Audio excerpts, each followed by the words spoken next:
So say we're talking about Toonami today. Weekdays 5 to 7. Check it out. All right. So Toonami was my gateway to anime. It was one of the best experiences I ever had. I remember coming home after school, taking off all my stuff, turning on the TV, and just getting on the Toonami Block on Cartoon Network.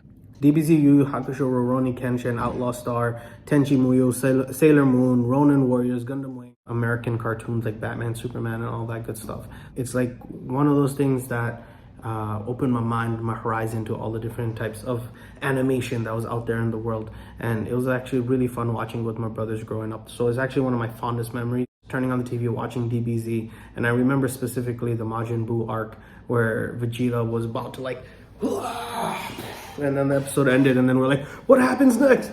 Toonami was the reason why diehard DBZ fans exist. From the very first episodes with Raditz all the way up to the Cell saga at that time. I remember when Gohan versus Cell at the very end, very emotional time, was like one of the greatest experiences. Like we were glued to the screen. It was actually a great mix of shonen anime, harem anime, mecha anime. Gundam Wing is like one of my favorite Gundams of all time. I remember Gundam shows. I remember one time I was like, yo, do you guys watch Gundam? And I was talking to somebody that was much older than me, more experienced in anime, and they'd be like, which Gundam? Because if you look at the history of Gundams, like 1950s or 1930s, they even started like one of the oldest anime series of all time. But I was always talking about Gundam Wing or Gundam G or G Gundam. But I've got these gold fingers! Here I go!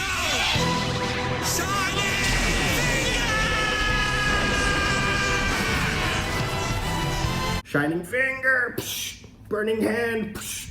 Anyway, that was a lot of fun. Endless Waltz is one of my favorite movies, especially, spoiler alert, when the Gundam goes into the sky and his mechanical wings turn into real feathered wings. Best plot point ever.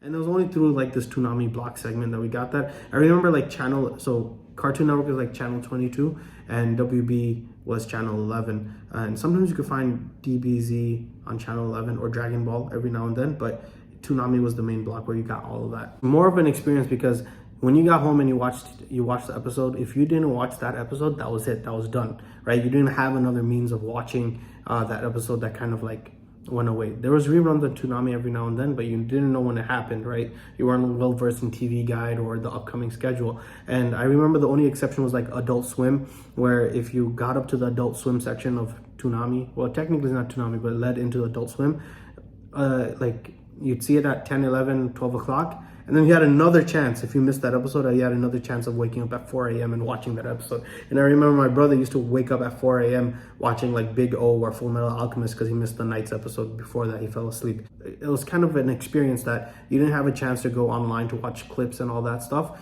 or find episodes that you missed. Toonami was the main block where you got all of that experience. And when the host, Tom, got hacked, and everyone's like, oh my God, what's gonna happen? The ship is gonna blow up. There's this red blob alien thing. And they made an interactive game where you saw the codes on TV and you watched the commercial, and it made the commercials even entertaining. And you went and played the game and you unlocked different levels. And after a certain number of days, different parts of the ship were starting to be opened up. And it was just a great experience itself. And then Tom, spoiler alert, he gets destroyed and dies.